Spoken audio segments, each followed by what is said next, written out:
thoughts, opinions, and general overall shades thrown on High at 9 News are those of the individual speakers and not those of High at 9 News, its audience, or its advertisers. The statements made do not constitute medical, legal, or financial advice, and for advice tailored to your specific situation, please consult with a licensed professional.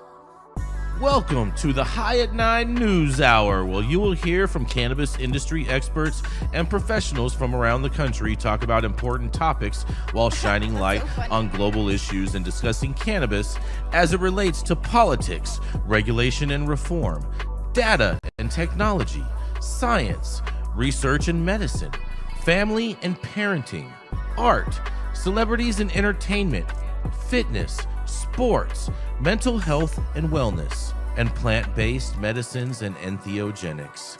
Together, we are building a stronger community, fighting the stigma and creating change. With your host, Jason Beck, joined by special industry expert correspondents from around the country, and daily antics brought to you by Cannabis. Coming to you live every Monday through Friday at 9 a.m. Pacific time and high noon on the East Coast. And thank you all for getting high at 9 with us.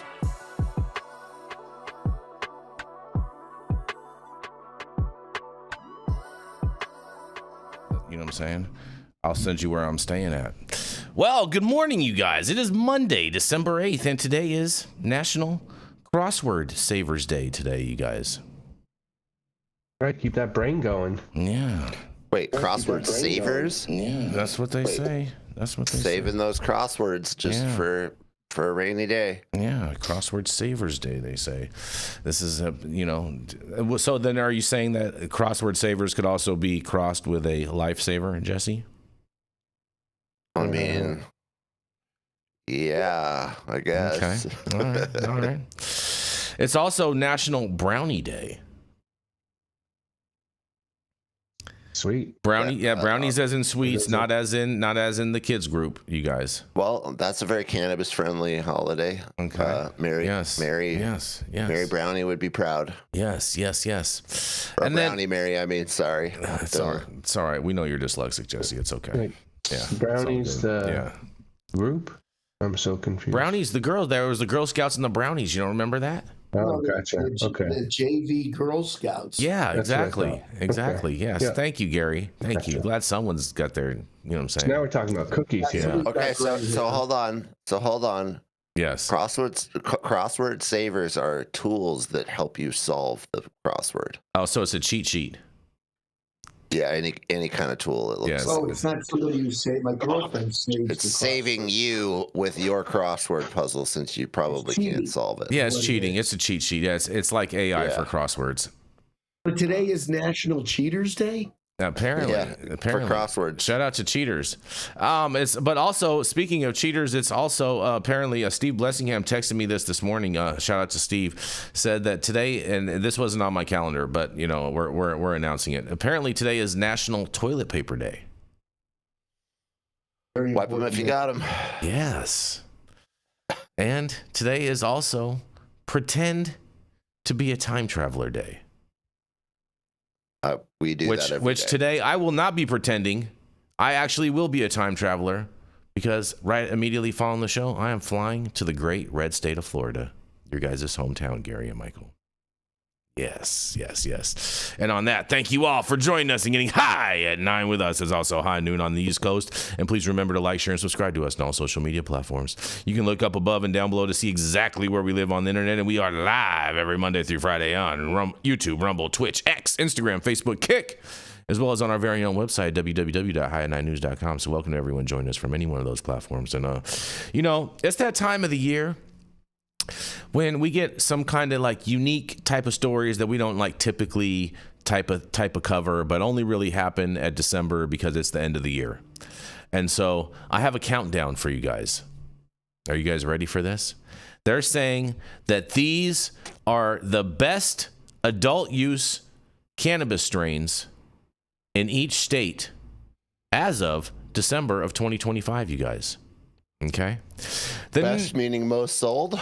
It just said most the best. Popular? It said the best. It said the best. So I'm assuming the more quantity sold as opposed to SKUs. More quantity of it sold. Yeah.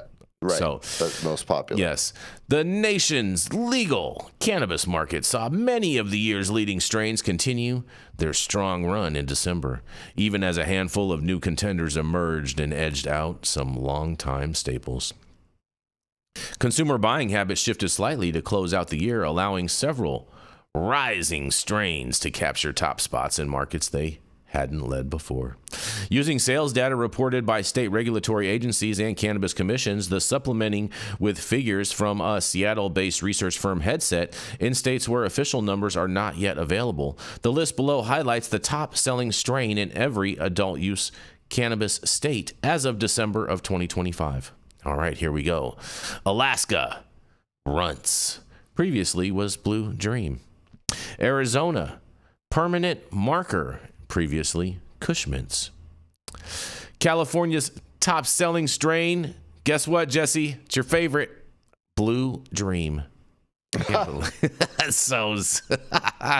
Colorado, I can't believe they have a top-selling strain, but their top-selling strain is the Mac. In previous month, it was Runts. Connecticut's top-selling strain is Animal Face, and then the previous month, it was Brownie Scout. Delaware, the top-selling strain was Runts, and the previous month was Wedding Cake.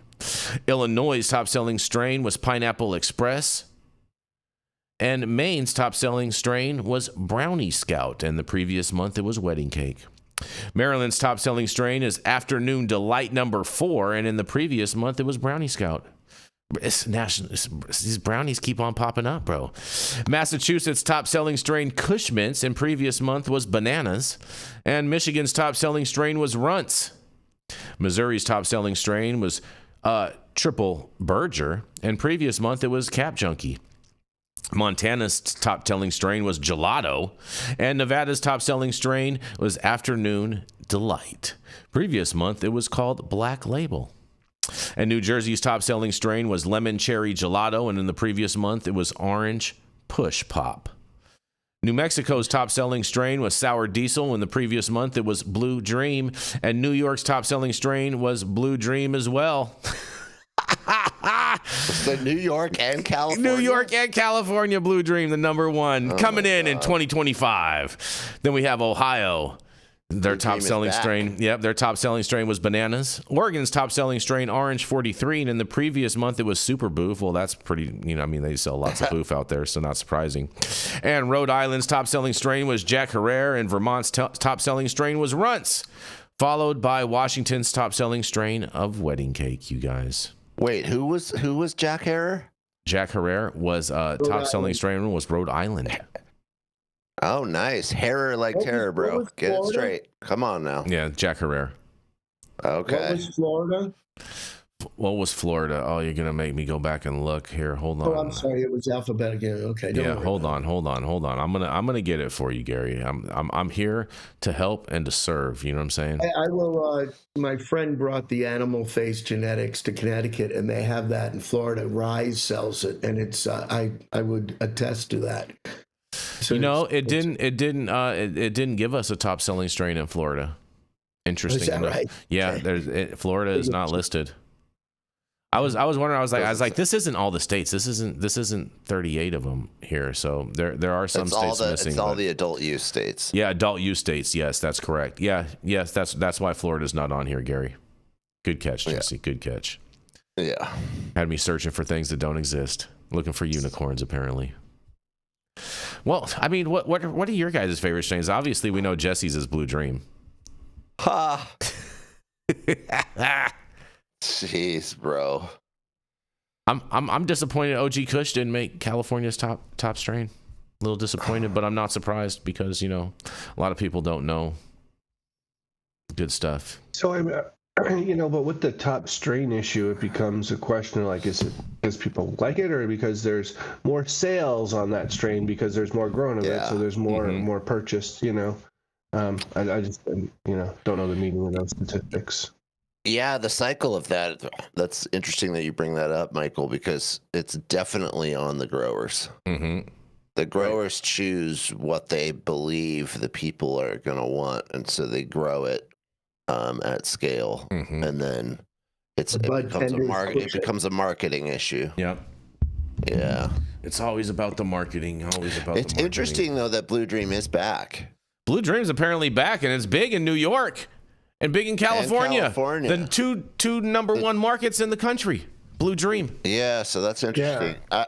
I saw an article about it when I was looking for High at Night last week. So that is interesting that it's. I wonder how many of these Blue Dreams that are being sold are actually mislabeled as something else, and people are just calling it Blue Dream because people are buying it.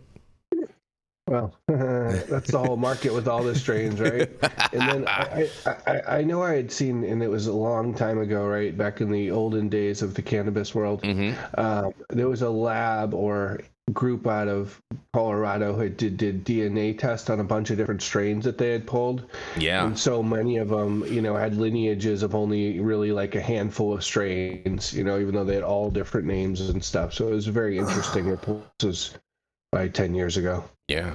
So I'll tell you my favorite strain. Oh boy, here we go. Off to the races. It's RBK, hands down. RBK is good. By a country mile, and it has to be grown by AJ Sour Diesel. RBK grown by AJ Sour Diesel is the best weed I've ever smoked in my life, period, by a country mile. That's a Washington State? No, that's New York. RBK was Ricky's Brothers Kush. And Ricky's Brothers Kush was the only weed that Snoop smoked for, I don't know, 15 years, maybe 20 years. He was so, and we all, Jason knows Ricky. I can attest. I know all parties. I'll put it to you like this. Too. I know all parties involved in this one. Yeah, Ricky's a friend of ours. He's a really good dude. You can find Ricky's Brothers Kush on Instagram and follow him. You should follow him. He's struggling to commercialize this strain, but and I should say cultivar. It's not a strain, virus. It's a strain. It's not a virus. But so these varietals, the Ricky's Brothers Kush was created by Ricky's brother, and Snoop loved it so much that he literally had it grown everywhere he toured in the world. He would have a grower grow it so that he always had access to it. And because Snoop is one of the world's great marijuana smokers, I don't know if I'd say that. He's a valid affinity brander, you think? Well, it's just a claim to fame, bro. It's just a claim to fame. Yeah, it's just a claim to fame more than anything. Yeah. But because the flavor is so unique, it's a really unique. It's a really good OG strain. Okay, yeah. It's not gonna front it. It is really good OG. You know what I mean? But it's got a unique terpene profile that's really perfumey. And certainly I haven't seen it in Florida, but I didn't see it's that. not. Well, Gary, if you see me in Florida, you may see some. It's hard. It's hard to get a hold of. It's really worth not easy. I wonder if there was some at Turpazel this weekend. No, there was not. No. Not likely. No. It's very, very hard to get a hold of. It's not easy to find. I'm gonna have to tell my guy. Gary. You're much better asking me to get you some than you're asking for your guy, because your guy's not gonna know how to go about it. When I get some, I'll shoot you. The order's in, Jason. I hear this. I hear that. Yeah, exactly. Yeah, sorry, it's a little too late. You missed the brother. What is it? What is it? RBK, again? Ricky Brothers Kush. RBK. Yeah. He's just got a plan when he comes to the state of Florida. Mm-hmm. Well, on that, we're going to roll into our first commercial, and we are going to be right back.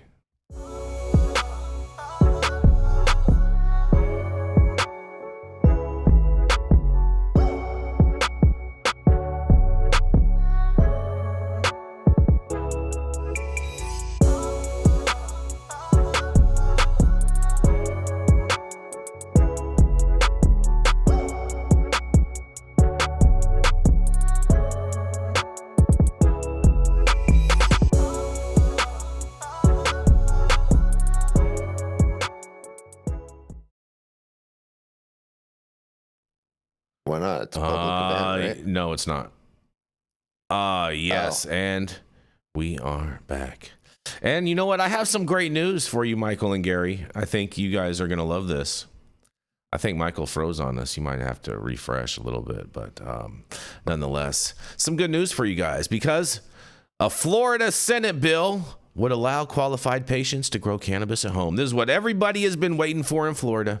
Senator Carlos Smith, a Democrat, filed legislation today that would give qualified medical marijuana patients in Florida the ability to grow a limited number of cannabis plants at home, which would mark one of the most significant expansions to the state's medical program since its creation. The bill would authorize patients who are at least 21 years or older and meet the definition outlined in state law to cultivate up to 6 flowering cannabis plants at their residence. The measure is designed strictly for personal, non-commercial use and includes several safeguards intended to prevent unauthorized access. Under the proposed law, patients who choose to grow their own supply would be required to secure the plants and follow existing state rules on the possession, use, and administration of medical cannabis. The legislation also allows qualified patients to purchase medical marijuana seeds and clones directly from licensed treatment centers, formalizing a supply chain that does not currently exist under Florida law. Any activity that exceeds the 6-plant limit would remain subject to penalties under Chapter 893, and supporters argue that home cultivation would help patients reduce costs and increase access, and particularly for those who rely on consistent supplies for chronic or debilitating conditions. The proposal arrives as Florida's medical program continues to grow, with nearly 1 million patients enrolled statewide, and if approved, the law would likely take effect on July 1st, 2026, right in time for the 4th of July, so you could have some real fireworks in Florida, and I can't wait to hear what you guys have to say about this. This is required. This has to happen. What do you mean this has to happen? Allowing medical patients to grow their own cannabis should be. It's ethically required, is what I mean by that. Yeah, but hold on, Michael. It's introduced by a Democrat. Do you think it has any chance of actually going anywhere? I didn't even realize it was introduced by a Democrat, so I figured it was one of the Republicans that was, in support of Smart and Safe and the legalization initiative, because I think it's... Well, they should co-sponsor it. They should co-sponsor it, and then it could give us some actual traction. Well, and, who was it? Gruder's, right? He introduced a two-plant home grow last year. But realistically, I think the issue is this, and this is what it becomes for. This is a political move in an effort to, when the ballot initiative is on the ballot, so that they can't turn around like the Republican Party did last year and say, hey, listen, it doesn't have home grow, it's not legalization. Well, we put it in your hands and you decided not to do it, so you can't use that. But I really think that these bills are introduced for on cultivation. I mean, I think they do support it and they do think we need it.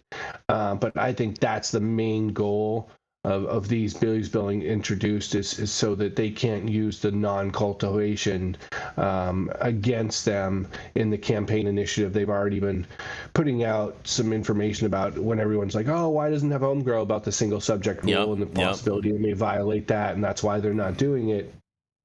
So I think the combination of those two things, they at least have a good argument to combat any sort of argument by the RPLF that, don't vote on it because it doesn't have home cultivation. Not going anywhere. Not going in, right? DOA, huh? It needs some Republican love on there. It needs some red tide in there. Yep. Wants to get anywhere in Florida. That surf is rough. You know what I'm saying? It's like going against tsunami. Yeah. I mean, it's so bad that 2 Dems, after they won the election in November, switched to Republican. Well, that's just because they smartened up. It's because of politics. That's exactly right. They smartened up. They They wanted to be effective. You know what I'm saying? So good for them. Good for them coming around to, you know what they say, Michael, if you're not a liberal when you're young, you have no heart. And if you're not a conservative when you're older, you have no common sense. Right. So good for them finally getting some common sense and coming to the right side of the aisle. But this homegrown thing, I think you're exactly right. I think Kim Rivers needs to get behind this and push them to move on this. It would be in her best interest if she expects the adult use measure to get passed over that 60% threshold in Florida, possibly on this midterms or in a future, next upcoming election. They're going to need to have that. Otherwise, people are always going to use that as an excuse as why not to vote for it, is because they can't have home grow. It's exactly already is a lot of the rhetoric up. And whether or not it would or would not violate the subject, we'd never know until that issue gets to the Florida Supreme Court. But yeah, I love me some rhetoric. You know what I'm saying? Any thoughts on this, Gary? Being out there in Florida, are you going to set up a little 6-lighter for 6 plants? I actually I got some good seeds when I was trying to get that education this weekend on what to do with them. But the reality is, you hit on it, and I learned this last year, is that politics drives everything. Yeah, it does. The issues drive very little. I mean, just take last year that we had a hemp bill that was vetoed by a hemp-hating governor. And the bill would have pretty much done close to what just happened a couple weeks ago, but in a good way. Actually, it'd been better than what happened a couple weeks ago, which is complete prohibition. Yeah. The reality, though, is it had nothing to do with the issues. It had all to do with him getting people to support not voting for the adult use bill. Fair enough. So, yeah, we'll see. We'll see if. Any final thoughts? We'll see if that relationship rekindles again, going into 2026 between the two groups. Yep. It'll be very interesting, and I got to tell you, it's not a hard one for DeSantis to sell, because all the hemp stores hate the MMTCs because they believe that they're the ones pushing all these, bans on hemp. So it's going to be a very uphill battle, I think, for them to be able to pass this. Yeah. Especially what's happening with hemp stores across the states right now. Yep. Any final thoughts on this, Jesse, before we move on? Nope. All right. Fair enough. And on that, I do want to remind everyone to please make sure that you are following us on X and Rumble.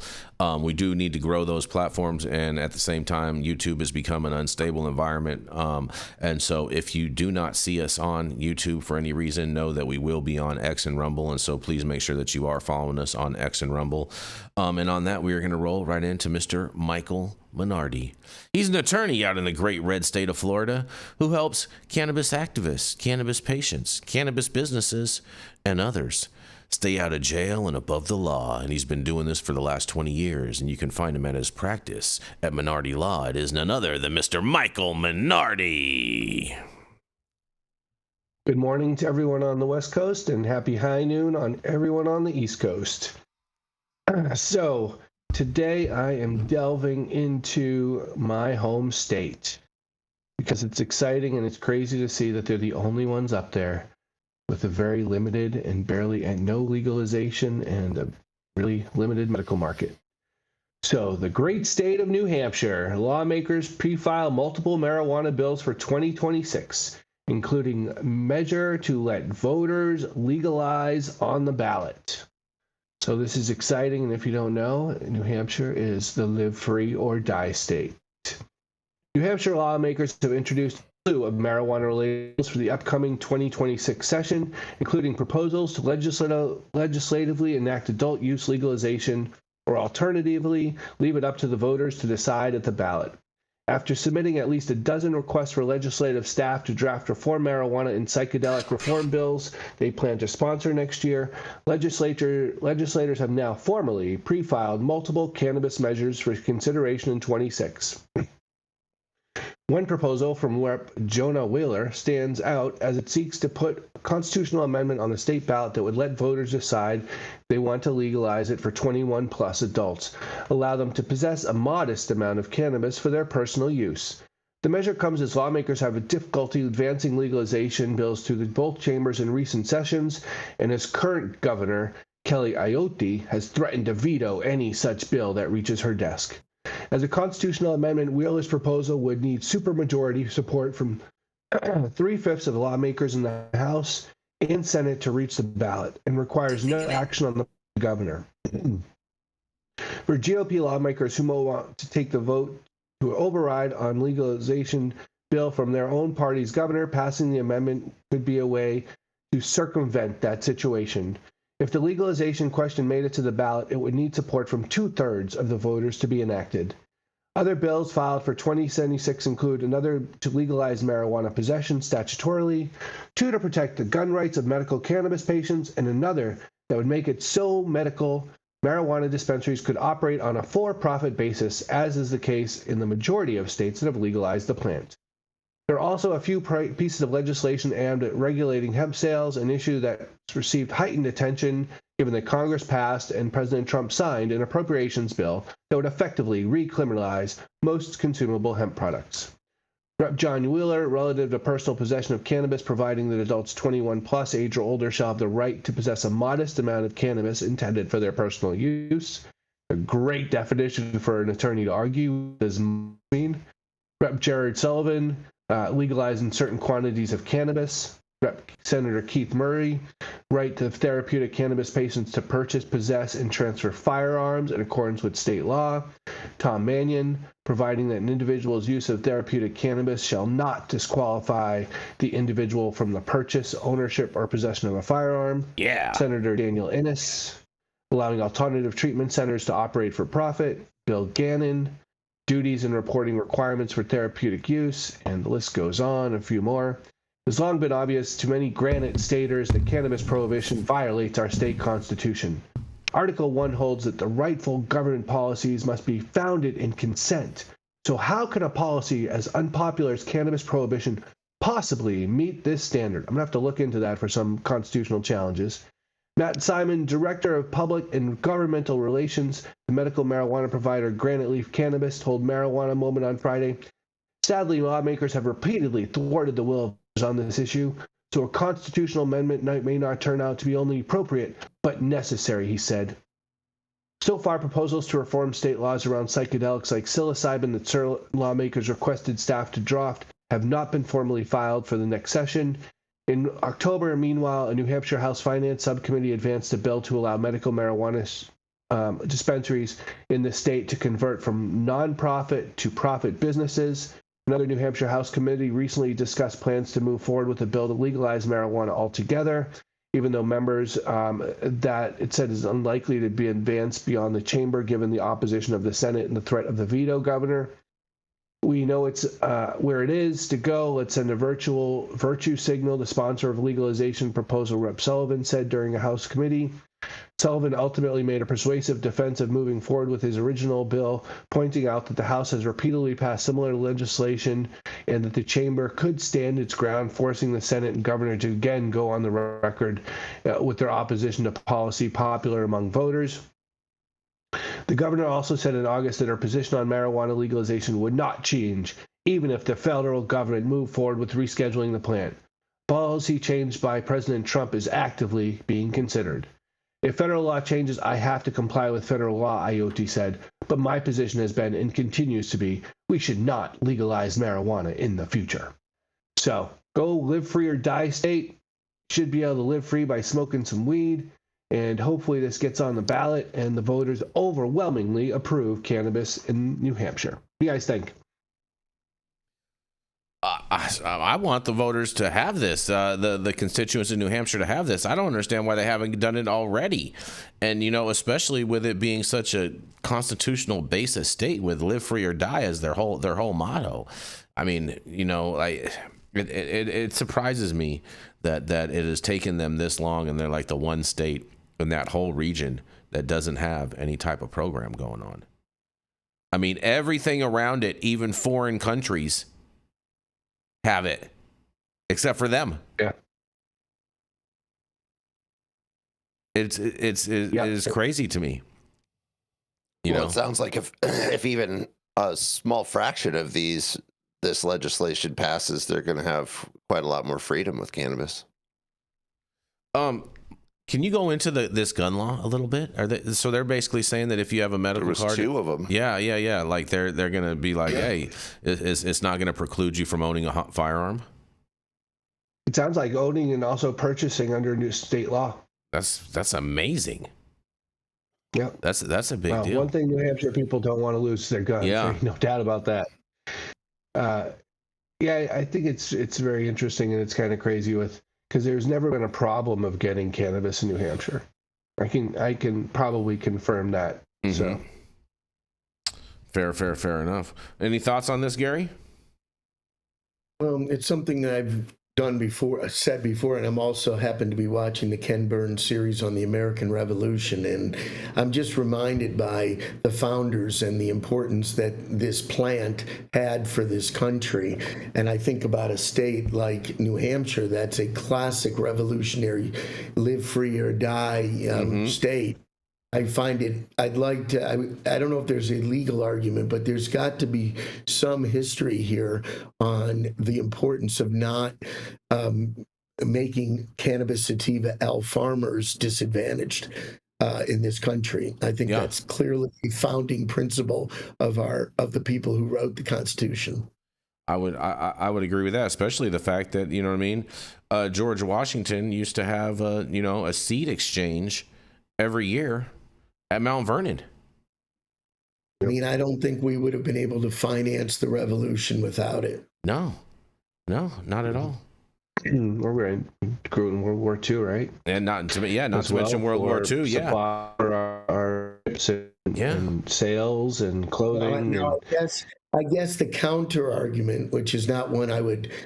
Is I get being a lawyer, you have to make the other side, right? So is the counter argument that, well, yeah, but George Washington was a slave owner.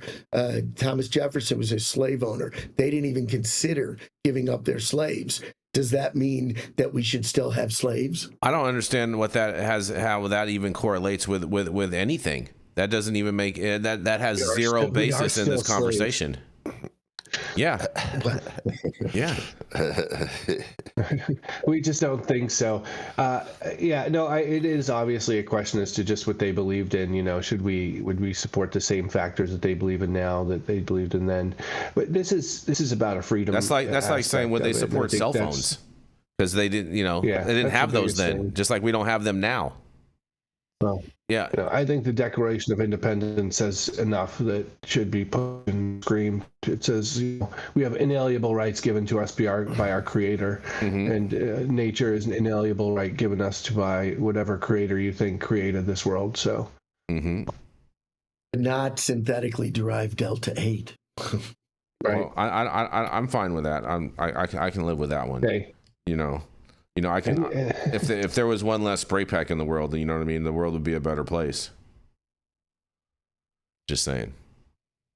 Well, and people are only going to it in part. I think most are because they can't get the real stuff and the good stuff, or the cost of it, or whatever. Exactly right. Well, on that, we are going to keep this train rolling. We're going to roll into our next commercial, and we are going to be right back. I would like to see, I'm going to see if I can find some history. The Control Tower from Highly Educated has perfected the dab. Utilizing the concept of thin film evaporation, you can waste none of it and taste all of it. The micro texture of the SE pillar increases nucleation at elevated temperatures. And with the tower propelling at 2,600 RPMs, it's certainly the most efficient dab experience to date. The Control Tower from Highly Educated. Either way, it's hard to believe they didn't smoke it, is all I'm saying. Dude, all you have to do is look at the hash trade for the past 2,000 or 3,000 years and realize they definitely were. And on that, stop whatever you're doing. Make sure you smash that like button. I know we'll appreciate it. You'll appreciate it. And YouTube will appreciate it. Also, make sure you subscribe to the channel if you're not subscribed already. And all of the articles that we cover on today's show, you can read directly on our website at www.high9news.com. And again, please make sure that you are following us on X and Rumble. If you cannot find us here on YouTube, that is where you will definitely be able to find us. I just ordered the summertime strawberry salad when added steak on top here at Anna's. Make sure you do the same thing too next time you're in downtown Long Beach. Come on down and check out Anna's joint on the 400 block of Pine Street. They have amazing selection of beers, foods, and when you come down here to Anna's, you can even challenge me to a game of shuffleboard if you want to lose.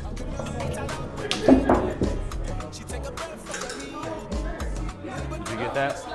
So, next time you're in downtown Long Beach on Pine Avenue, make sure you stop by Anna's Joint on the 400 block. Not only do they have Anna's Joint, this restaurant and bar, but they also have the amazing deli next door, and then next door to that, they have a very exotic flower shop. You may want to stop by and say hi.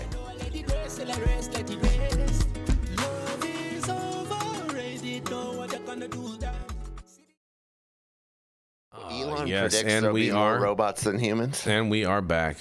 Well, that's because they can produce them faster. You know what I mean? And there's no child 5 support. years. And no child support. Right. Yeah.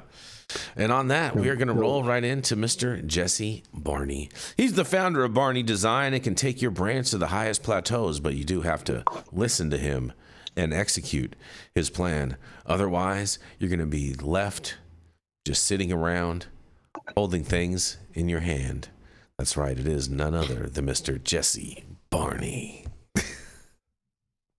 What things, Jason? We'll save that for another show, Jesse. You know what I'm saying? Does it rhyme with Nick?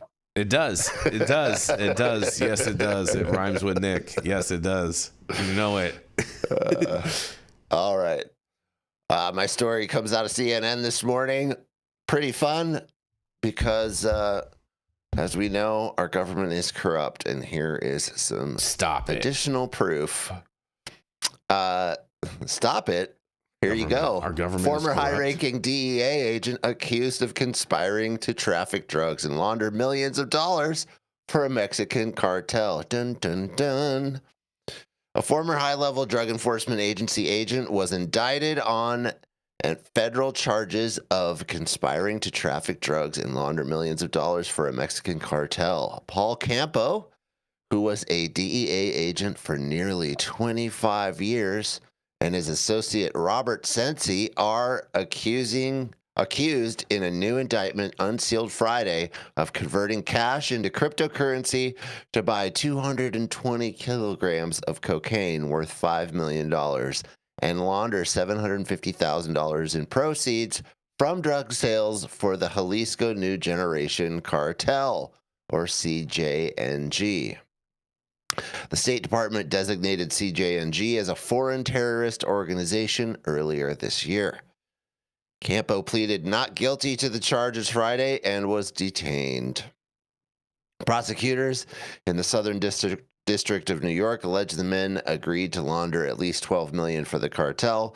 CNN has attempted to reach Campo, who doesn't have an attorney identified in court records, for comment. Authorities allege he and Sensi met with a confidential source working at the direction of U.S. law enforcement posing as a member of the cartel during a meeting in March at a restaurant in New York. According to the indictment, the men discussed how to move money from the U.S. to Mexico, including by investing in real estate and smuggling cash in bulk. Campo allegedly told the government source that he had other projects where he helped clients get their money back, according to the indictment. Campo allegedly flashed his DEA badge to the confidential source in the meeting, telling him he retired from the DEA years ago. Campo rose to deputy chief of the DEA's Office of Financial Operations. Ooh, putting him in quite the position to do this. Putting him in charge of the agency's money laundering operations, according to his bio at Global Financial Consultants, a company he founded after leaving the agency. He retired from the DEA in 2016. A call and email to the company was not immediately returned Friday, since he could also not be immediately reached. Well, this is just a long string of things that have happened in the DEA that the CIA and the FBI, where there's been corruption. We know it's going on. We know it's been going on for a very, very, very, very, very long time. And this is just another one of those instances where we get to see that it's proven out. But I'll toss it over to my fellow correspondents and see what they think. I think this guy's the fall guy.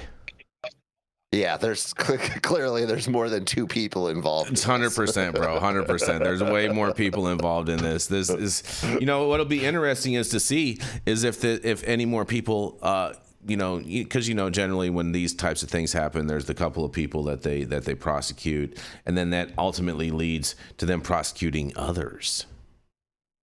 Yeah, I would think that there's going to be some snitching going on. Yeah, there's definitely some snitch. I smell some snitching for sure.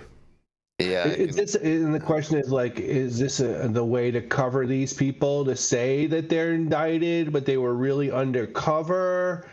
I don't know. Well, that's what's being alleged is that, and there's some other articles. This just came out on Friday because he was arrested on Friday, but there's some other articles that are out there that I looked at that go way more into detail, and there's a lot here, actually. This article is a pretty short summary of what's going on. There's a lot in this indictment. It's pretty intense, and you could totally Google it. I would encourage you guys to do it and our audience Definitely to do it, because it's pretty fun. All the stuff that's being Did they alleged. make it so short because people that read CNN have short attention spans? Yeah, probably. But the big articles, I mean, it would have taken me like 20 minutes to read it because it was really big. There was so much in it. It was crazy. So I actually looked to find a short summary. Interesting. Yeah. Interesting.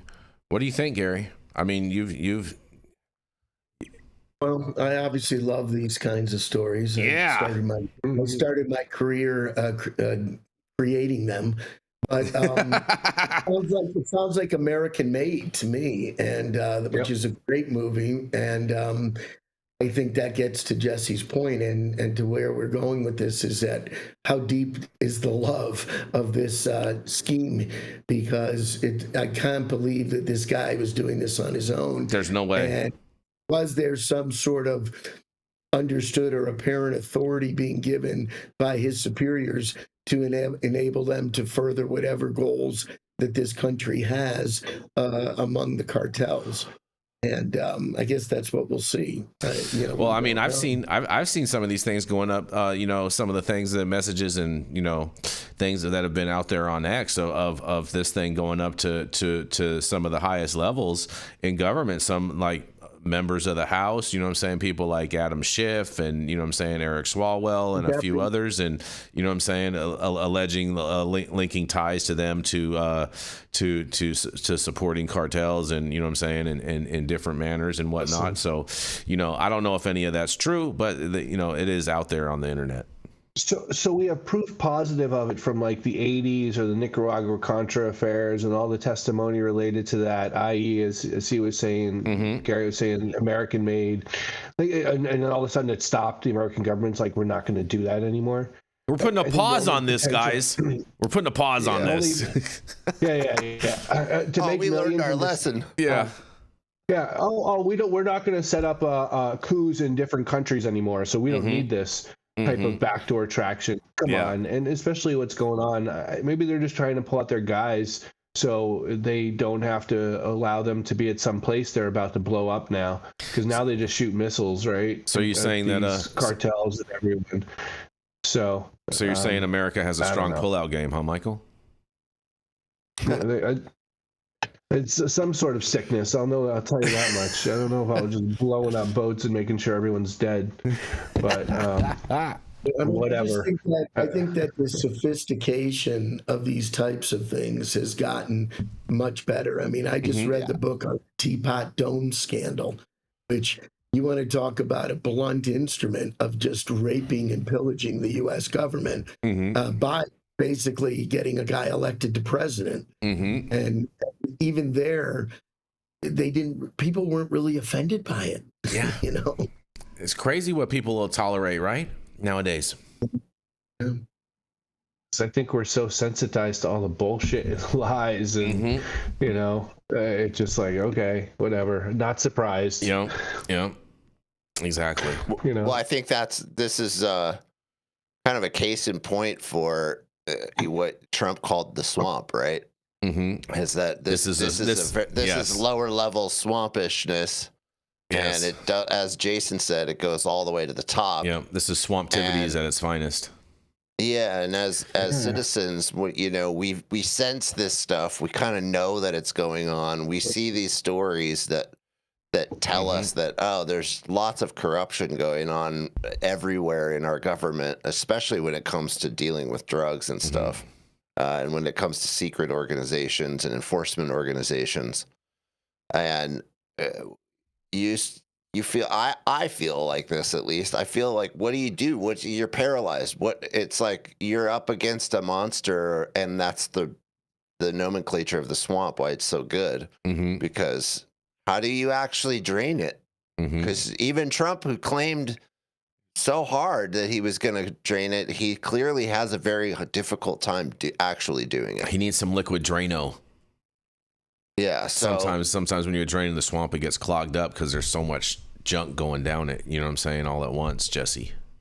Yeah. Well, at some point, as a citizen, as I think it was just Michael that was just saying that, you go, there's nothing that can be done. It's just going to get worse and worse and worse.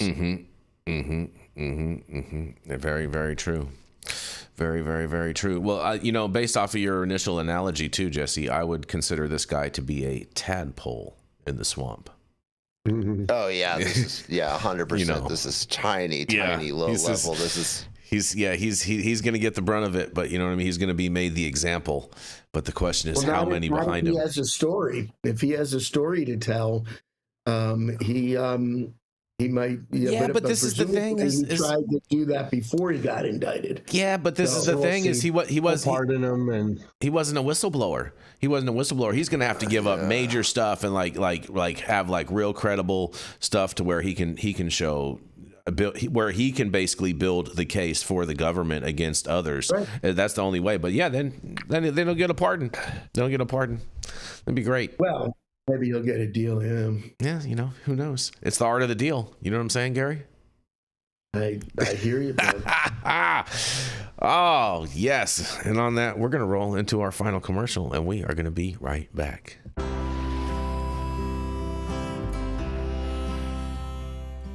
Oh man, your knees still bothering you, man? Yeah, my left one, you know? And I'll tell you what, I've been using this new CBD cream, and it works like a miracle. CBDs? I done heard about them CBDs. I was out there on them Twitters the other day, and I heard they get you high as a kite. Well, not this stuff. This stuff is tested. Every batch, all the way through, pharmaceutical grade, and in a GMP certified facility. So you know you're not going to have to worry about flying high. GMP certified? I might have to try some of this out. Where I'm even find this? You go directly to aimhighhemp.com and they will ship it to your door right away. Test it. It's not a name, it's a promise.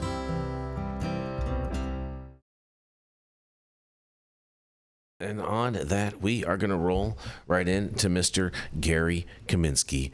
Gary Kaminsky is a regulatory compliance attorney with over 39 years of experience working in highly regulated industries. For the past 10 years, Gary has focused his practice on the cannabis and hemp space, advising public, multi-state operators, hemp beverage manufacturers, and other participants in the cannabis supply chain. Prior to that, Gary was a SEC enforcement attorney, in-house counsel for proprietary trading firms, and a broker-dealer and a principal at several hedge funds, getting that bread, you know what I mean? Gary's expertise is in developing, implementing, and maintaining regulatory expertise, risk management systems to mitigate lapses that can cause disruption to people's wallets and clients' businesses. That's right, it is none other, Mr. Gary Kaminsky. All right. Well, thank you. And this is a something that I definitely anticipate. That's a great hat. Thank you. It's a wonderful day for the mafia. Yeah. So there is the Congressional Research Service put out a report that the hemp THC ban may be unenforceable. Hemp THC products will become illegal under a federal law in November 2026, thanks to the spending bill President Donald Trump signed last month. What's still not known is which authorities will enforce the ban or whether they'll enforce the hemp ban at all, a new Congressional Research Service report notes. In fact, both the U.S. DEA and FDA may lack the resources, that's a quote, to police banned hemp, according to CRS. Congress moved to close the so-called loophole in the 2018 Farm Bill by redefining hemp under federal law. Starting November 2026, hemp products can have no more than 0.4 milligrams of THC per container, and both THCA flower as well as synthetically derived Delta 8 and Delta 10 THC are banned or will be banned. Operators in the estimated $28.3 billion annual hemp sector, most of them purveyors of hemp-derived THC, such as the popular hemp beverages sold in mainstream retailers, are weighing their options ahead of the looming ban. But enforcing hemp THC prohibition is a separate question. Will the DEA start raiding hemp THC shops? And as CRS Congressional Official Nonpartisan Public Policy Research Institute notes in a December 3rd Insights memo, there's still no answer. There's a quote, while the change to the hemp definition will seemingly alter the legal status of many hemp products currently available on the market, it remains unclear if and how federal law enforcement will enforce the new prohibitions when the new definition goes into effect. Unquote. The memo reads in part, both the FDA and DEA may lack resources in broadly enforcing the laws prohibiting intoxicating hemp products on the market. That's a quote. The DEA has raided smoke shops, vape shots, in some cases seizing THC products, including edibles and vape cartridges, in states including Texas and Arkansas. It could be that, like the $32 billion state-regulated cannabis industry, illegal hemp could continue, either due to lack of federal enforcement or within state-level rules, the CRS suggested. If intoxicating hemp products persist on the market after the change to their legal status, it is possible they could be subject to the same criminal and collateral issues as marijuana, the CRS memos reads in part. Quote, in marijuana's case, the federal response has largely been to allow states to implement their own marijuana laws, despite the fact that state-regulated activities may violate the CSA, end quote. However, some states have moved to abandon hemp THC regulations in order to comply with federal law. To date, some hemp products have been targeted for enforcement and removal from the market by the FDA, but for making banned product claims or using packaging that infringes on existing copyrights that seem too appealing to children. That could continue, or the CRS notes the agency could take some more drastic action. It also remains to be seen whether the DEA will pursue additional options to remove these items from the market. The FDA is on notice to publish a list of cannabinoids known to be produced by the cannabis plant within the next few months. This is one thing that I knew, that when they were talking about having a ban, that they better throw in a bunch of money to enforce it. Because if you don't enforce it, you're creating a new and improved black market, or a legacy market, as you may call it. But this one is much more embedded into the U.S. consumer's palate, because unlike marijuana, which a black market has existed for generations, and then it was made illegal in 1970, that black market kind of continued. In this case, a legal market was created by the Farm Bill and created a legal supply chain and legal retailers, et cetera, et cetera.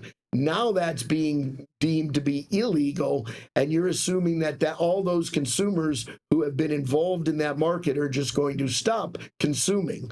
So I think you've created a much more challenging black market. And if you're not going to enforce it, which they won't, they may enforce the egregious things like they've seen, you know, if they're very attractive to children or if they're selling it to children. But are they going to? I do not believe that the feds have the resources or want to allocate the resources to go into smoke shops in Florida and bust people for selling Delta 8. Short of that, the states are going to promulgate their rules. Some of the states post this have already said that they're going to continue. And it may be that hemp becomes like marijuana, a state-by-state thing with a Cole memo-ish, and I'll wait for Jason to complain about that, a Cole memo-ish like attitude from the Justice Department. But I do think it's interesting that the Congressional Research Service kind of calls out both the government and both the kind of the DEA and the FDA. The FDA doesn't want any part of this. So that's my thought. At least some of it. This is very, very interesting. Very interesting. They can't enforce it. They're trying to make a law.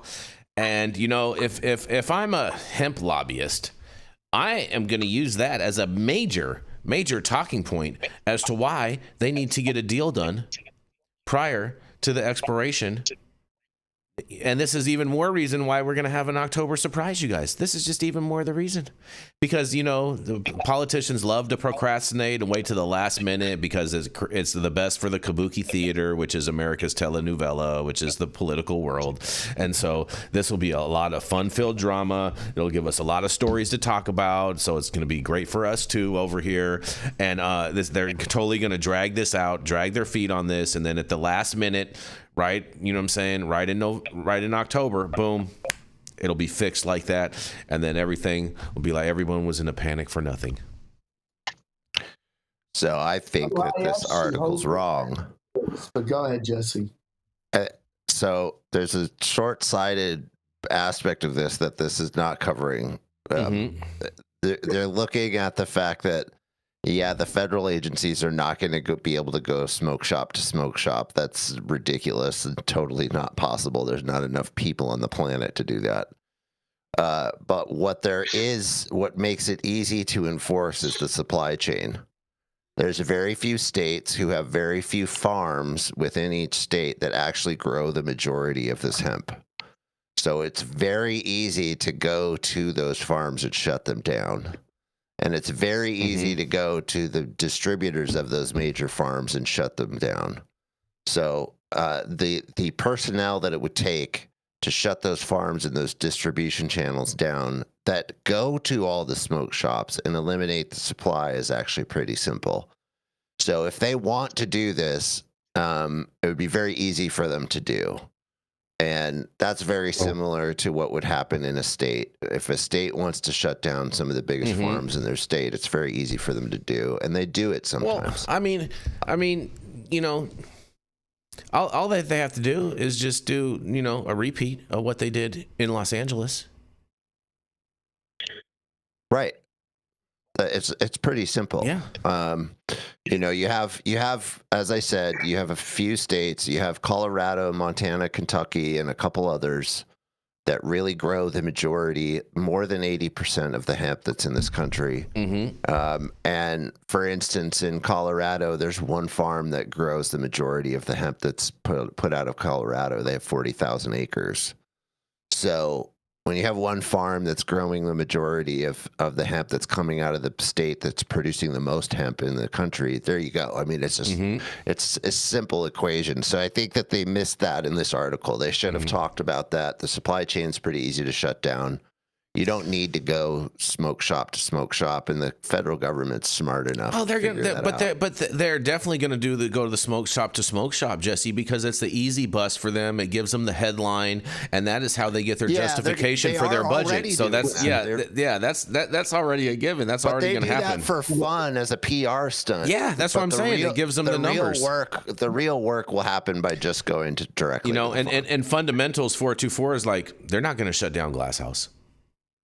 Listen, Well, Glass House isn't a hemp farm, so that's yeah, not it is. real. they're Yes, it is. intrastate Yes, it cannabis. is. Yes, it is a hemp farm. Anyway, the issue is this is in all reality, just like all federal criminal type of laws, and this will them become criminalizing this part as cannabis again. It's going to be a state level factor where state and local agencies will be going after them. It's already de facto happening here in Florida with the way that our Commissioner of Agriculture is treating the hemp industry right now, with all the packaging laws, and then the Florida Department of Agriculture expanding their definition of packaging laws. The THCA issue has been happening forever now here in the state of Florida with regards to people getting arrested and prosecuted, and when the FDACs get involved and they start issuing fines on these companies, like real fines, and it seems like doing so on a regular and consistent basis now more than they ever have been before. They're putting companies out of business that way, because you have 20 pre-rolls and they're saying, oh, these are all THC, they're federally illegal, they're non-compliant, $5,000 a pre-roll. That's a huge hit on a mom and pop store here in the state of Florida, and that's actively what's going on right now here in the state. So I think it would be a state by state issue. Maybe they'd have to have intrastate hemp. It would significantly affect the transportation and shipping of it, right? Currently, the United States Postal Service has an exclusion for hemp products because they're not controlled substance and a mechanism for people to ship them. So that would all stop. So I think that they could easily throw a monkey wrench in it. And once they start arresting people, a lot of those good business owners that hear wind of it are not going to be dabbling in that gray area anymore. Yeah, that's a good point, Michael. It just takes a good couple of PR stories where they do a few busts and throw some people in jail and give them some fines big enough, and the majority of people will go, oh, I'm not messing with this, and they'll just shut it down and self-regulate. It's like what you're basically saying, which is very true, is that the risk factor has increased.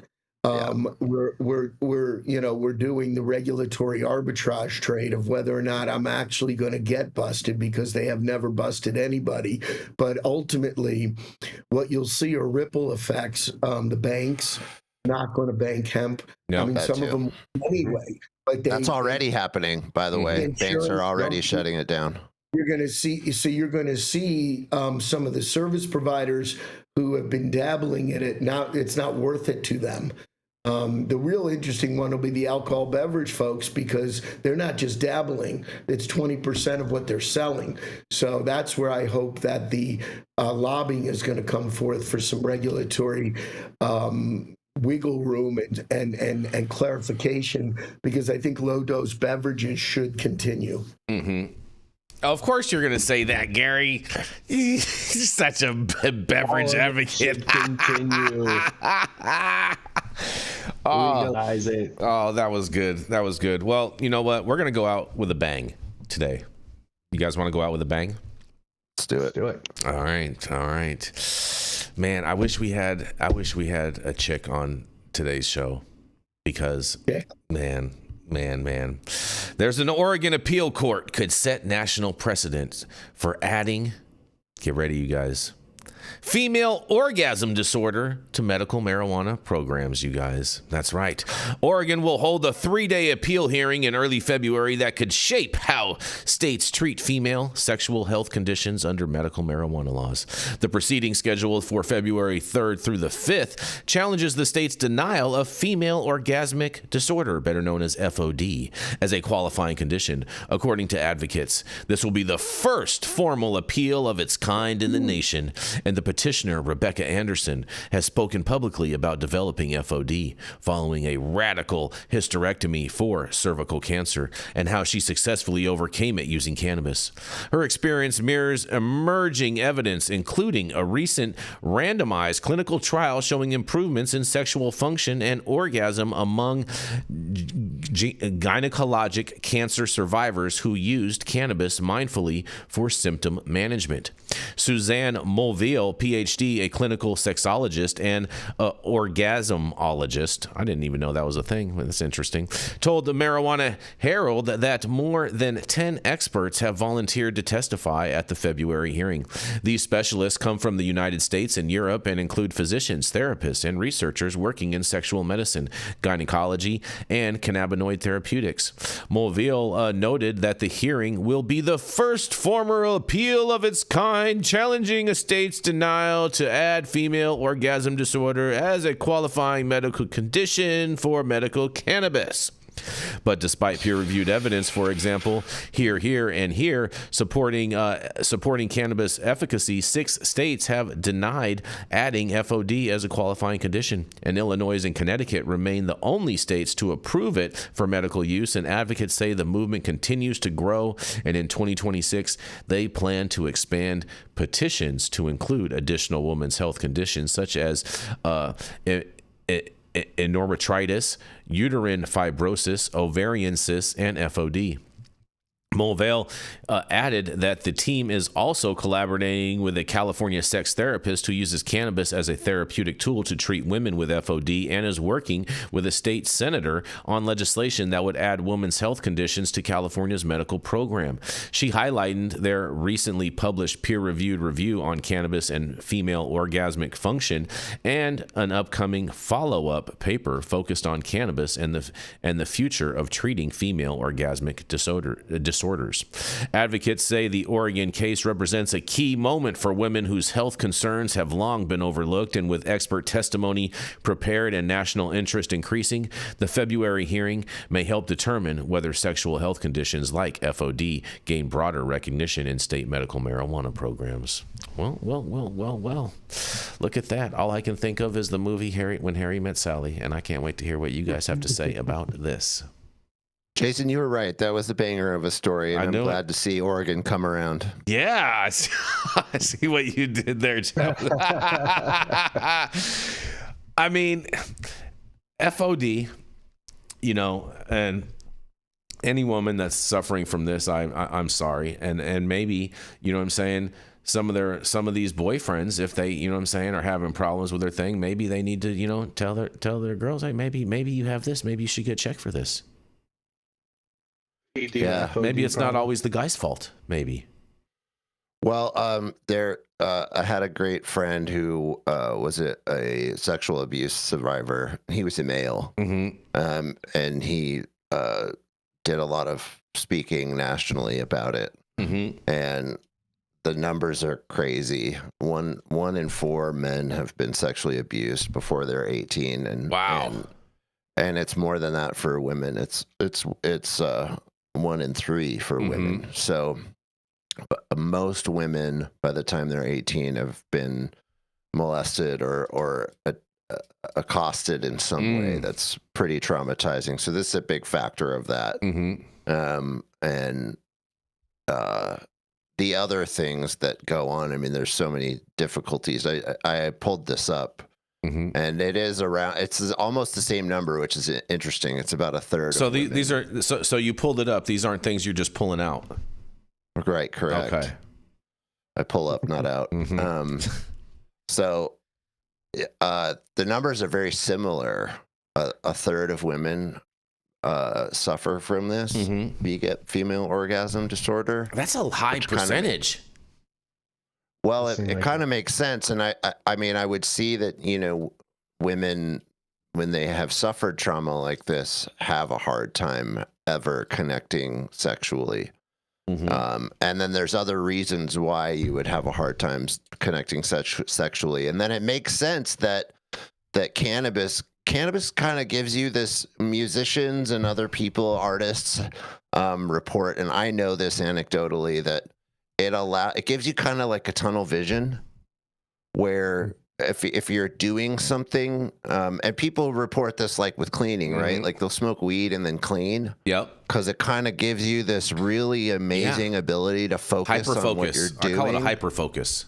Yeah, and it's beneficial for art. It's beneficial for cleaning. It's beneficial for all kinds of things.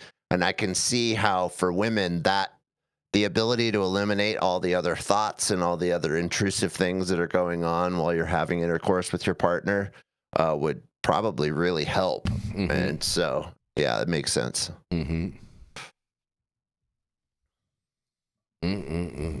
Man, those are some chilling numbers, bro. You know, Sad. Go ahead, Michael. Really sad. Yeah. And, you know, sad. much love and prayers to anyone who has experienced a traumatic instance like that. Our heart goes out to you. We do not think that anything like that is okay, and that type of behavior should definitely not be normalized in any way in any state. And you know, it's kind of weird to see that there are some politicians and whatnot that are advocating trying to make pedophilia normal, which that is not normal in any way whatsoever. And it's a sad state of affairs. The world is in a dangerous place when it comes to this, and we do need to make sure that we protect our kids at all costs from these terrible predators. Any final thoughts, Gary? Well, I don't want to get reported to HR, so I'm trying to weigh my. Don't worry. We fired them a while ago, so don't worry. Subject, but it sounds like you are HR, so maybe I'm safe. Yeah. One, I want to know about what's with the MOD. I mean, isn't that discriminatory? Just FOD, COD, DOD, you know. Mm-hmm. Right. And the other thing I can tell you is when I worked at Acreage, we had a product that was an oil that was specifically marketed for sexual, you know, and they give you directions on how to use it. And I thought it was comical because I would have thought that you rub anything in that area, whether it be THC infused oil or something, I believe both parties will generally enjoy the experience. Well, you know, all that product was, Gary, was just nothing but coconut oil with, you know what I'm saying, little cannabis inside. Some THC. I know. It's not, but, you know, I haven't experienced that with my partners, but I'm glad, you know, hope it works out. Nice. I see how you put the pronoun at the end, apart hers. That was cute. I like that. Well, on that, shout out to women, because, you know, without women, we wouldn't have any love. And on that, we wouldn't have any people. Yes. And thank you all for joining us and getting high at 9 with us every Monday through Friday at 9 a.m. Pacific and high noon on the East Coast. And big shout out to our audience and supporters for tuning in daily and listening to the insanity that is the developing cannabis industry. Huge thank you to Catalyst Cannabis for helping us keep the lights on, and thank you to our correspondents for being absolutely amazing. Thank you to Cannabis Sativa L for giving us a reason to do this every day, and thank you to Cloud Media partners Elias and Gabriel. They're somewhere in the metaverse. And thank you all for tuning in and getting high at 9 with us. We are America's #1 daily cannabis news show.